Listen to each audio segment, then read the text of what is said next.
바른 신학, 바른 신앙, 설린 수요 성경 공부에 참여하시는 사랑하는 설린 가족 여러분, 주님의 이름으로 환영하고 축복합니다. 우리는 일상 영성 세우기라는 주제로 수요 성경 공부를 최근 진행하고 있습니다. 그 첫 번째 주제로 기도에 대해서 우리가 함께 공부했고, 이제는 두 번째 주제로 예배에 대해서 공부하고 있습니다. 오늘 예배란 주제로 공부하는 그 일곱 번째 시간, 도덕적 예배라는 주제로 말씀을 함께 공부하고자 합니다.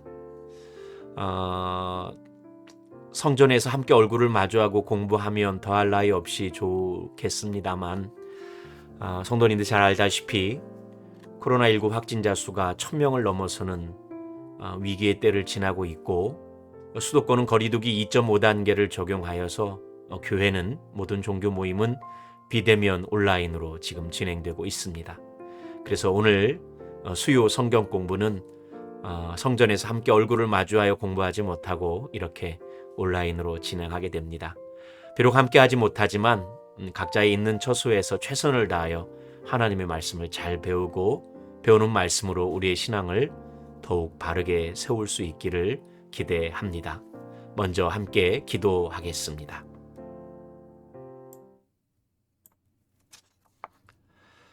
고마우신 하나님, 수요 성경 공부로 함께 모입니다.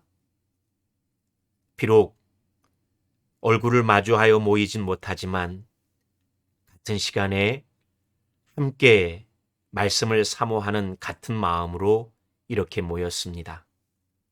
성령 하나님, 어느 곳에서든 무소부재하시는 하나님이신 줄 믿사오니 우리 사랑하는 설린 가족 있는 거처에서 이 말씀을 배울 때 성령 하나님께서 역사하여 주셔서 깨달음이 있게 하시고 변화가 있게 하시며 성숙이 있게 하여 주시옵소서.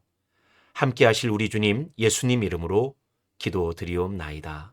아멘. 오늘 도덕적 예배라는 주제로 공부합니다. 예배와 도덕적이라는 말이 무슨 상관이 있을까? 과연 어울리기나 하는 말일까? 궁금하실 겁니다. 함께 공부하시다 보면 왜 이 주제로 오늘 우리가 공부하게 되었구나 금세 알게 되시리라 기대합니다. 먼저 사진을 좀 보실까요?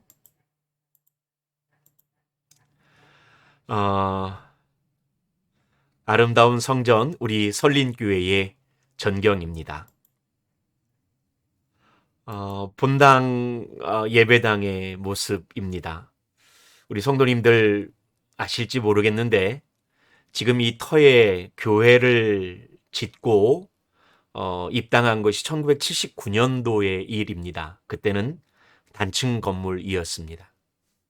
이후에 현재의 모습으로 교회당을 새로 증축하게 되어서 교인들이 입당한 것이 1990년도의 일입니다.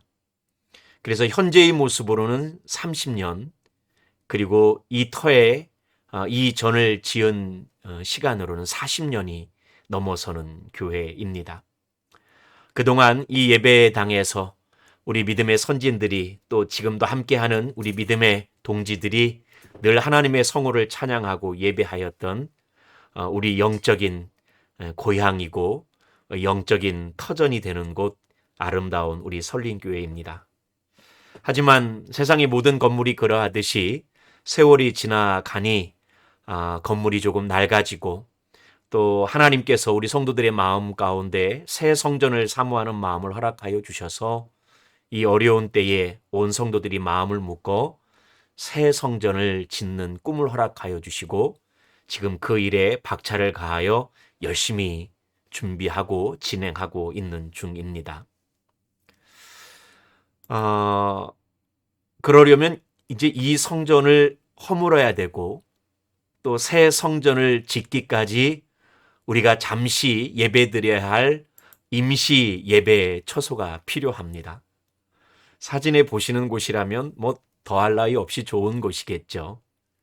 그런데 요 며칠 건축위원회와 또 저도 함께 우리 교회가 성전을 짓는 동안 함께 예배 드릴 수 있는 임시 예배 초소를 구하려고 알아보는데 임시 예배 초소를 구하기가 참 어렵습니다. 정말 어렵습니다. 오죽하면 오늘 아침에 교인들에게 기도와 협조를 구하는 그러한 문자를 보냈겠습니까? 고민해 봅니다. 왜 그럴까? 왜 이렇게 임시 예배 초소를 구하는 것이 어려울까? 백방으로 여러 곳을 발품 삼아 다녀보고 또 전화로 여러 중개하는 사무실과 연락해 보고 난 다음에 그들을 통해서 그분들의 반응을 통해서 제가 얻은 결론이 두 가지입니다. 첫째로는 이게 참 안타까운 현실인데요. 언젠가부터 한국 교회가 사회의 존경을 받지 못합니다. 많은 부동산 중개소와 연락하고 또 가서 만나본 경우도 많이 있었는데 그렇게 나온 매물들을 알아볼 때마다 무엇 때문에 이 매물을 임대하시려고 합니까? 물을 때 저희가 사실은 교회입니다라고 교회임을 밝히면 우선 중개사무소도 난색을 표현하고 또 중개사무소가 아무리 애를 써도 임대인들이 건물주들이 교회라는 이유만으로도 계약을 바로 성사하지 않고 취소합니다. 심지어 어떤 경우는 통화할 때 교회입니다라는 말 한마디에 이런 반구 더 말하지 않고 교회는 안 됩니다 하고 전화를 끊는 경우를 또 몇 차례 경험을 했습니다. 또 하나는 우리의 예배가 인정받지 못한다라는 것을 너무나 많이 느꼈습니다.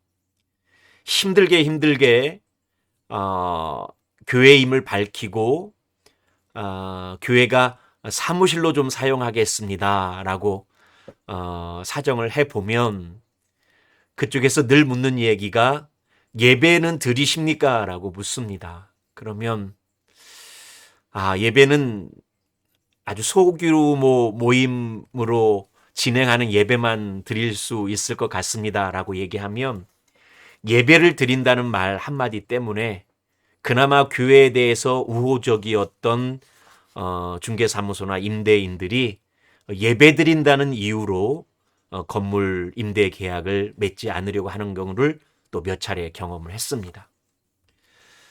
글쎄요, 수년 전까지만 하더라도 교회가 온다면 또 예배를 드린다면 임대주들 가운데 어떤 분들은 교회가 여기서 기도하니 우리 건물이 또 제가 잘 되겠군요 라면서 반갑게 받아주는 경우들도 상당히 많았는데 이번에 임시 예배 초소를 구하면서 정말 그런 곳 한 곳이 없었고 너무나 교회가 존경받지 못하는 교회가 되고 우리의 예배가 인정받지 못하는 예배가 됐구나 하는 안타까움을 통감할 수밖에 없었습니다.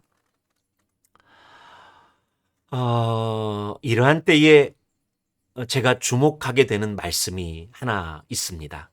로마서 12장 1절과 2절의 말씀인데 제가 한번 읽어 드리려고 합니다. 그러므로 형제들아 내가 하나님의 모든 자비하심으로 너희를 권하노니 너희 몸을 하나님이 기뻐하시는 거룩한 산 제물로 드리라. 이는 너희가 드릴 영적 예배니라. 너희는 이 세대를 본받지 말고 오직 마음을 새롭게 함으로 변화를 받아 하나님의 선하시고 기뻐하시고 온전하신 뜻이 무엇인지 분별하도록 하라. 특별히 1절 말씀 가운데 제가 그러므로 그리고 산 제물 영적 예배라는 말에 번호를 매기고 밑줄을 그어놨습니다. 이 세 가지 말은 조금 우리가 주의 깊게 살펴볼 말이기 때문입니다. 먼저 그러므로라는 이 말은 우리 신약 신학자들이 Great Therefore라는 별명을 붙인 그러므로입니다. Therefore라는 말이 영어로 접속사 그러므로라는 뜻이고요. great라는 말은 위대한이라는 뜻이겠죠. 위대한 그러므로라는 별명을 붙여놓고 있습니다. 이유는 이와 같습니다. 사도 바울이 쓴 서신서를 보면 대부분 서신서의 전반부에는 믿음의 교리에 대해서 가르친 교리에 대해서 많이 다루고 있고, 후반부에서는 그 믿음을 가지고 어떻게 살아가야 할 것인가 하는 실천을 기록하고 있는 경우가 많습니다. 로마서도 마찬가지로 1장부터 16장까지 긴 서신서 있는데, 전반부에 해당하는 1장부터 11장까지 교리에 대해서, 12장부터 16장까지 실천에 대해서 나누어져 있고, 12장 1절 그러므로가 로마서의 분기점이 되는 그러므로입니다. 특별히 이제 위대한 그러므로라고 말을 하는 이유가, 로마서 말씀은 우리가 그 성경의 꽃이라고 별명이 붙어 있을 정도로 기독교 신앙의 교리가 사도 바울에 의해서 아주 체계적으로 잘 기록된 서신서 아닙니까? 그래서 1장부터 11장까지 우리가 흔히 말하는 이신칭의 하나님의 은혜로서 우리가 믿음으로 의롭게 되었다, 믿음으로 구원을 얻게 되었다는 교리에 대한 설명이 쭉 이어지고, 그래서 12장 1절부터 그러므로 믿음으로 하나님의 은혜 가운데 믿음으로 구원을 얻은 우리가 이제 어떻게 살아갈 것인가 하는 실천의 문제를 다루게 됩니다. 그래서 그 사이에 분기점이 되어서 여기 그러므로를 great therefore라고 합니다. 그리고 사도 바울은 우리가 하나님의 은혜 가운데 믿음으로써 구원을 얻었는데, 구원을 얻은 우리가 어떻게 살아갈 것인가에 대한 문제의 첫 번째 일성으로 그가 했던 이야기가 영적 예배라는 이야기를 다루게 됩니다. 두 번째, 우리가 로마서 12장 1절의 두 번째 산제물에 대한 내용도 우리가 주의 깊게 살펴볼 필요가 있습니다. 산제물 하면은 이제 영어 성경에 보면 living sacrifice라고 써 있습니다. 살아있는 희생제물이라는 뜻입니다. 산제물 하면은 너희 몸을 거룩한 산제물로 드려라 했을 때 우리는 그냥 그렇게 큰 의구심 없이 또 거부감 없이 넘어가는데, 조금만 깊이 생각해 보면 이 말은 좀 모순이 됩니다. 성도님들, 제물이 살아있을 수 있겠습니까? 아니죠. 구약의 제사 제물들은 다 배를 가르고 피를 쏟고 태워지고 그렇게 희생 제물로 드려집니다. 꼭 유대인의 율법에 의한 제사법 외에도 어느 나라 제사법이든지 간에 살아있는 제물을 드리는 경우는 없지 않습니까? 제물은 죽어 있습니다. 그런데 사도 바울은 산 제물이라는 모순적인 표현을 통해서 너희 몸을 거룩한 산 제물로 드려라. 곧 우리의 몸을 제물로 드리는데 우리가 죽을 수는 없지 않습니까? 우리는 살아있지 않습니까? 그래서 우리의 이 살아있는 삶을 하나님께 제물로 드리듯이 우리의 삶의 예배를 드리라라는 이 말을 강조하기 위해서 산 제물이라는 말을 사용합니다. 그리고 세 번째, 로마서 12장의 1절 말씀 가운데 세 번째 제가 밑줄을 그어놓은 것이 영적 예배이죠. 영적 예배란 말은 우리 생각에 언뜻 영적이다라는 말 때문에 spiritual service, 신령한 예배라고 우리가 이해할 수 있습니다. 그런데 사실 원어 성경에 의하면 여기 영적 예배란 말은 우리가 생각하는 것처럼 어떤 신령한 분위기를 염두에 둔 표현은 아닙니다. 영적이라는 말로 쓰여진 헬라어 단어가 로기코스라는 단어가 쓰여져 있습니다. 로기코스라는 말은 우리 신약 성경 잘 아시는 분들은 요한복음 1장의 로고스라는 말에서 나온 단어입니다. 영어 가운데 로직, 논리적이다라는 말을 할 때 그 로직이라는 말이 여기 헬라어 로기코스에서 나온 단어입니다. 그래서 이 로기코스란 말은 우리말로 바꾸어 놓으면 합리적인, 합당한 이런 뜻이 됩니다. 영어 성경에 보면 대부분의 영어 성경은 proper worship, proper service, 또는 reasonable 서비스, rational 서비스 이런 식으로 번역을 해놓습니다. rational이란 단어는 합리적이다. 또 proper란 단어 합당하다, reasonable이란 단어도 똑같이 합리적이다, 뭐 이성적이다 이런 뜻으로 쓰여지는 단어입니다. 한마디로 여기 쓰여진 영적 예배란 단어는 신령한 예배라는 느낌보다는 우리의 몸을 살아있는 제물이 되어서 삶의 예배로 삶에서 살아가는 그것이 우리가 드려야 할 합당한 합리적인 이성적인 예배가 된다라는 말이 로마서 12장 1절의 말씀입니다. 이런 생각을 가지고 다시 한번 로마서 12장 1절의 말씀을 보실까요? 그러므로 하나님의 은혜 가운데 우리가 믿음으로 구원을 얻게 되었으니 그러므로 형제들아 내가 하나님의 모든 자비하심으로 너희를 권하노니 너희 몸을 하나님이 기뻐하시는 거룩한 산 제물로 드리라. 우리는 죽을 수 없으니 살아있으니 살아있지만 하나님께 제사 앞에 드리는 제물처럼 우리의 삶을 예배로 살아가자. 이것이 너희가 드릴 영적 예배. 이렇게 살아가는 것이 이런 예배를 드리는 것이 우리의 합당한 우리의 합리적인 예배가 된다라는 말입니다. 그리고 그 구체적인 내용으로 지금 이 세대를 본받지 말고 2절의 말씀이죠. 오직 마음을 새롭게 함으로 변화를 받아 하나님의 선하시고 기뻐하시고 온전하신 뜻이 무엇인지 분별하도록 하라라고 사도 바울이 말하는 겁니다. 본문의 말씀을 요약하면 이와 같습니다. 우리가 하나님의 은혜로 믿음 가운데 구원을 얻게 되었으니 우리 삶을 이 세대와 같이 어울려 이 세대를 본받지 말고 마음을 새롭게 하고 변화를 받아 하나님의 뜻이 무엇인지를 분별하여서 내 삶 가운데 하나님의 뜻을 좀 살아가는 삶의 예배를 드리자. 이것이 우리가 하나님께 드릴 수 있는 합당하고 합리적인 예배가 되지 않겠느냐. 그렇게 좀 살아보자 라고 말하는 것이 로마서 12장 1절 2절에 사도 바울이 우리에게 전하는 메시지입니다. 그런데 이 메시지는 사도 바울에게서 새롭게 주장되어지는 메시지가 아닙니다. 예배에 대한 성경의 가르침 가운데 일관적으로 계속해서 강조되고 있는 부분이 바로 이 부분입니다. 삶에서 온전한 삶으로 하나님께 드리는 예배가 온전하고 합당하고 합리적인 예배라는 거예요. 특별히 구약의 예언자들의 전통에 의하면 이와 같은 예배에 대해서 우리가 일관적으로 그들이 가르치고 있는 것을 금세 알아차릴 수 있습니다. 몇 군데를 제가 한번 찾아보려고 합니다. 구약 성경 사무엘상 15장 22절 말씀입니다. 제가 읽어드리겠습니다. 사무엘이 이르되 여호와께서 번제와 다른 제사를 그의 목소리를 청종하는 것을 좋아하심같이 좋아하시겠나이까? 순종이 제사보다 낫고 듣는 것이 순양의 기름보다 나으니. 이 말씀의 문맥을 우리 성도님들 잘 아실 겁니다.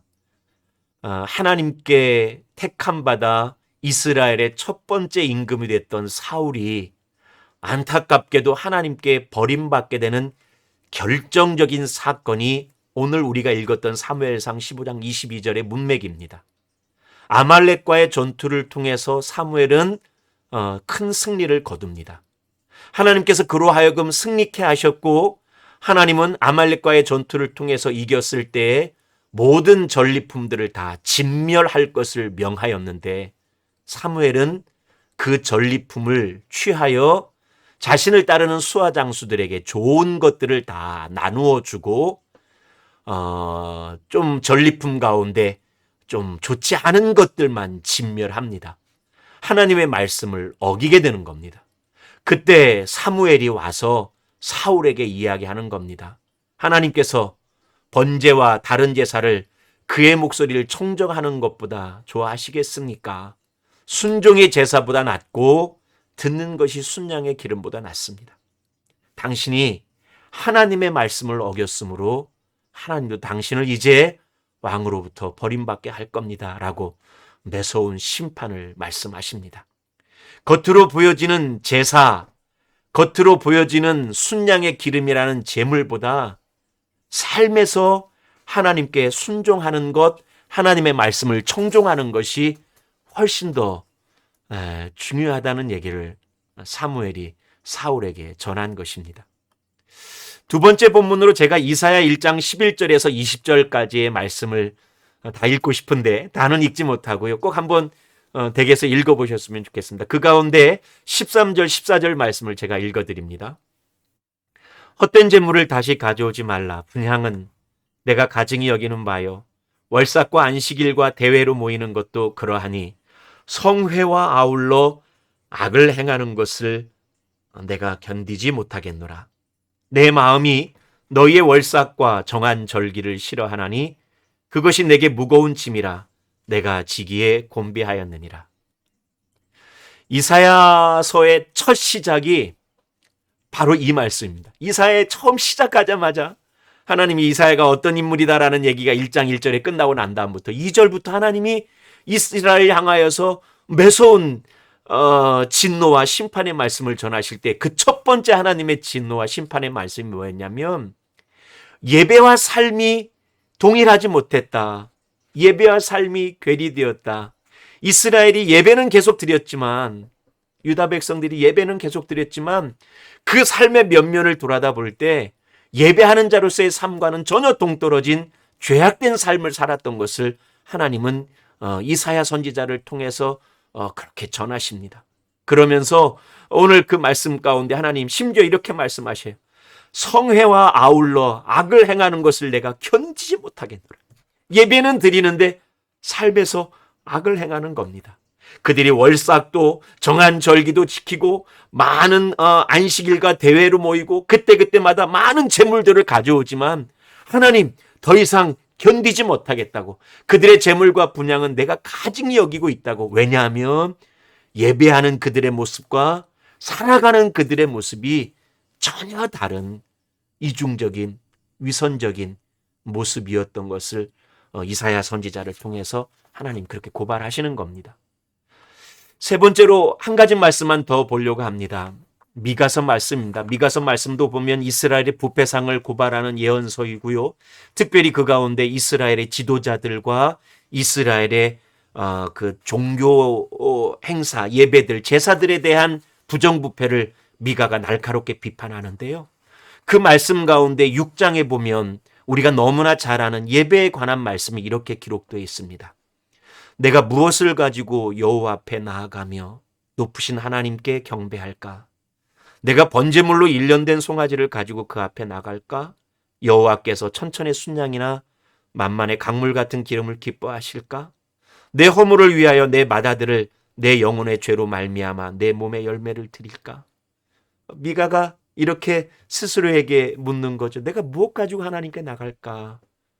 일련된 송아지 갖고 나갈까? 내가 천천만만의 순양과 기름을 가지고 나갈까?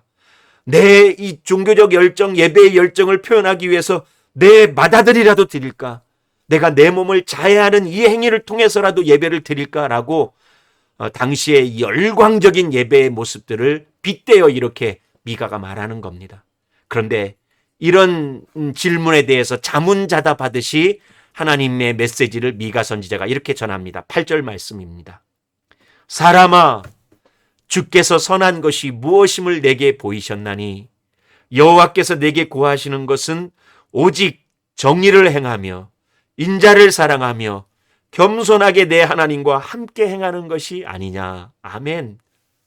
맞습니다.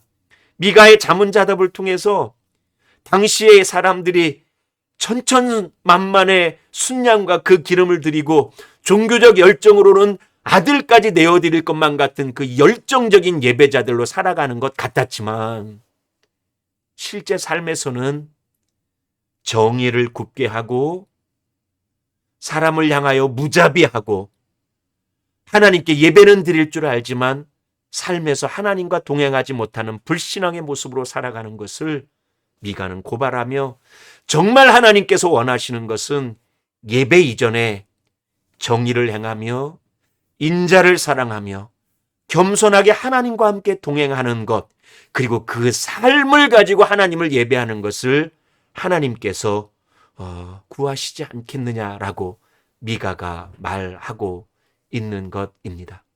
이처럼 삶에서 온전한 믿음의 삶을 들여 삶의 예배를 살아가고, 그리고 그 삶의 예배를 열매를 가지고 하나님께 예배 드릴 때 그 예배가 하나님을 영화롭게 하고 하나님께서 받으시는 예배가 된다는 것은 구약의 많은 예언자들로부터 사도 바울에 이르기까지 성경이 처음부터 마지막까지 일관되게 우리에게 가르쳐주는 중요한 예배의 메시지입니다.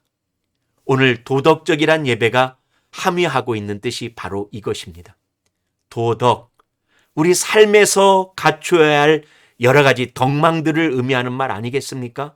우리 삶이 세상의 윤리만도 못해서 못된 삶을 살고 하나님 앞에 나와 예배한다면 하나님이 어찌 그 예배를 받으시겠어요?